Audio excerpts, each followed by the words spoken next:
za na khura lutin ni zam chu ngai tu na kal thui ka hring nun tham ral chu ang tin nge ang khir min ni sat lim nga min mangan pui ka ril lap san sei tu la in khar tung ka son thelo mam pui ma se ka chung lam nun nan turin ka hring nun lan na tlang dang ai hin lo da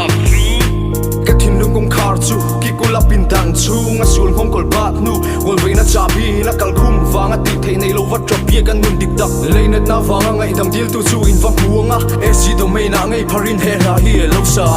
net na in to zong hi o ki ma wanga in sa na zong po hi o ri lo zum jam kwai chet nu thin lung hian o chu la hian leinat che u ngai dong na di le ma wi hai tu chu lo ngai thla te o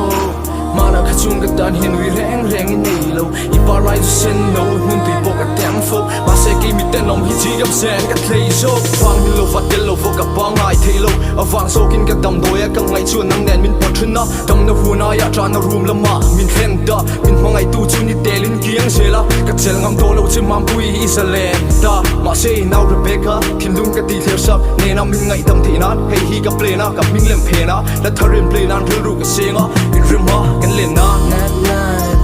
in to zong hi o ki ma wanga in sa na zong po hi o ri lo zum jam kwai chet nu thin lung hian o chu la hian leinat che u ngai dong na di le kan nu nang po ngai dam ka dil thar veng che ka pa ne nin in car train na thlen tu khon ral khel dar voin kan thak len kan pa nei chung rap bet chung in ne kan fa nei na khun war hair thot chu ang mangai nu thar le ka pa conversation min an tir ve turin zan lai pela a jo tor le phone ni ron lak ru la khan ke la no pang te tlei road chup tir mai chu wi kha phan na nem tur pon sei thim kan nei lo ka theng hil thelo chmo I mit meng dur chia ya kha phan na thuk tak lang chuk lei thin lung hliam kha ma se ka pa ai na mai ni thin lung ka lo hiama lungai na nu chu but nia ka lo sim ta ma se ke in chir na le ka thon ka ron chia kha tu na chuan nu chim than na khon dai fe ma san tin ka ria ka humiliation suffer chung chung kong than pui pun na ka share ri si a fin ria la hin ka thin lung chu klek dan ka han zir thuina kham khom nei lo te khu khi ang mai lo nia a lo tu tu ni ta ka lo tir van to nga